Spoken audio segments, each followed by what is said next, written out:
নমস্কার, তান্ত্রিক জ্যোতিষী তীর্থঙ্কর ইউটিউব চ্যানেলের পক্ষ থেকে আপনাদের জানাই স্বাগতম। আজকে একটি খুব প্রয়োজনীয় বিষয় নিয়ে কথা বলবো।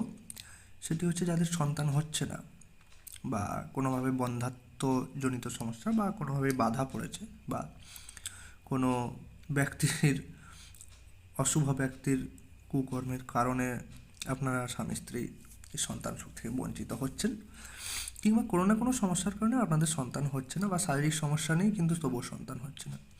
যে কোনো প্রকারের সমস্যাগুলোতে আজকে তন্ত্রের এই বিষয়টি আপনারা প্রয়োগ করে দেখতে পারেন বা টোটকারি প্রয়োগ করে দেখতে পারেন। এটা ঠিক তন্ত্রের কর্মক্রিয়া নয়, এটা একটা টোটকা। তো এই টোটকাটি আপনারা প্রয়োগ করে দেখতে পারেন। দেখবেন, আশা করি মায়ের ইচ্ছাতে বা মায়ের আশীর্বাদে আপনাদের সন্তান লাভ হবে বা সন্তান লাভের প্রক্রিয়া শুরু হবে। তার আগেই বলে দিই যে ইউটিউব চ্যানেলটা অবশ্যই সাবস্ক্রাইব করবেন এবং আমাদের ফেসবুক ফলো রাখবেন নিত্য নতুন যে কোনো প্রকার বিষয়গুলো জানার জন্য, দেখার জন্য। আর আপনার পরিচিত যদি কোনো ব্যক্তি এই সমস্ত সন্তান সম্ভাবা বা সন্তান হচ্ছে না বা সন্তান হয়েও থাকছে না, সন্তান হয়েও থাকছে না জন্য এই বিষয়টা নয়, সেটা আরেকটা ভিডিওতে আমরা আনবো। বা যাদের সন্তান হচ্ছে না বা আসছে না তাদের এই বিষয়টি করতে বলতে পারেন বা বিষয়টি আমাদের ইউটিউব ভিডিওটি শেয়ার করতে পারেন, যার ফলে কারো না কারোর কোনো না কোনোভাবে প্রতিকার উপকার হবে। তো শুরু করছি আজকের বিষয়টি। মন্ত্রটা আপনারা স্ক্রিনে দেখতে পাচ্ছেন। চিনির পো চোরা জানাম, তোর জাতি আছিল গাছের তলে, তোর জঠরে উৎপত্তি চাউল পরম লারিয়া, এ চাউল লাগিয়া অমুকির অঙ্গে, আজ্ঞা কর শীঘ্র যা আদ্যাচণ্ডীর মাথা খা। এই অমুকির জায়গায় যে আপনার স্ত্রী কিংবা আপনার মেয়ে, আপনার বোন, তার নামটা হতে হবে এবং এই কাজটি করবেন তার স্বামী বা তার হাজব্যান্ড, আপনি করলে হবে না। তো এই মন্ত্রটি আপনারা বহুবার পাঠ করবেন এবং পাঠ করে মন্ত্রটাকে মুখস্থ করবেন এবং এরপরে যে প্রয়োগ পদ্ধতি বা প্রসেসটি রয়েছে সেটি নিয়ে কথা বলি। সেটি হলো, এক মুষ্টি চাল হাতে নেবেন, এটা নিয়ে 3 বার এই মন্ত্রটি পাঠ করে ফু দিবেন।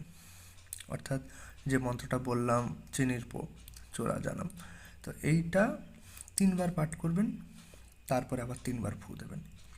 পুনরায় আবার 3 বার পাঠ করবেন, আবার 3 বার ফু দেবেন, আবার 3 বার পাঠ করবেন, আবার 3 বার ফু দেবেন। অর্থাৎ 3 বার করে মন্ত্র পাঠ করার পরে ওই চালে ফু দেবেন। এই প্রসেসটা 3 বার হবে, অর্থাৎ মন্ত্র পাঠও 9 বার, ফু দেওয়াও 9 বার। পরে এই চাউল বা এই চালটি, যে স্ত্রীর সন্তান হচ্ছে না তাকে ভক্ষণ করাতে হবে 3 দিবস। এবার এইখানে আপনি বলবেন যে 1 মুষ্টি চাল কি একদিনে খেতে পারবে? তো সামান্য পরিমাণ নেবেন, যে 6টা দানা 9টা দানা এরকম করে চালের নেবেন, 9টা দানাই নেবেন। এইটা নিয়ে ওনাকে খাওয়াবেন। এই প্রকার 3 দিবস। যদি আপনার বয়স 35, 37 কিংবা 40-এর মধ্যেও হয়, 35-37 পর্যন্ত ঠিক আছে, 3 দিবস করবেন। এরপরে যদি বেশি দিন হয়ে থাকে, আপনাদের বয়স পেরিয়ে যাচ্ছে কিন্তু সন্তান হচ্ছে না, তাহলে এটা 7 দিন করবেন পরপর। তারপরে আপনারা আপনাদের কাঙ্ক্ষিত লক্ষ্যে আশা করি মায়ের ইচ্ছাতে পৌঁছতে পারবেন এবং মায়ের ওপর ভরসা রাখবেন। সম্পূর্ণ মাতৃ আজ্ঞা। আমরা যখন সব কিছুরই হাল ছেড়ে দিই তখনই মায়ের কাছে আমরা গিয়ে পতিত হই। তো যাই হোক, আপনারা ভিডিওটি ভালো লাগলে অবশ্যই লাইক, শেয়ার, সাবস্ক্রাইব করবেন।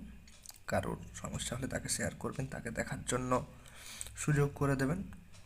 এবং আপনাদের যে বিষয় নিয়ে তন্ত্রের যদি কোনো প্রয়োজন থেকে থাকে অবশ্যই আমাদের সঙ্গে যোগাযোগ করবেন, কিংবা জ্যোতিষের কোনো প্রয়োজন, বাস্তুর কোনো প্রয়োজন, জ্যোতিষতন্ত্র বাস্তুতে এনি প্রবলেম, যে কোনো সমস্যায় অবশ্যই স্ক্রিনে দেওয়া নাম্বারে যোগাযোগ করবেন।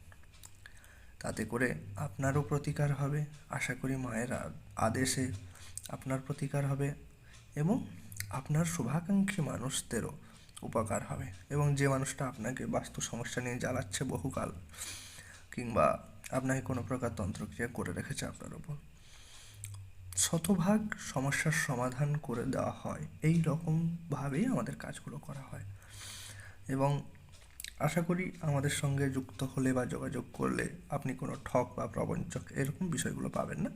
যাই হোক, সম্পূর্ণ মায়ের ইচ্ছা। আপনি চাইলেই যে আমাদের সঙ্গে যোগাযোগ করতে পারবেন তাও কিন্তু নয়। শুভ শক্তির সঙ্গে এত শীঘ্র যোগাযোগ হয় না। যদি আপনার সেই এনার্জি, গুড এনার্জি থেকে থাকে তো অবশ্যই আপনি পারবেন। যাই হোক, আজকে এই পর্যন্তই। আশা করি আপনার মনোবাসনা পূর্ণ হোক। জয় মা।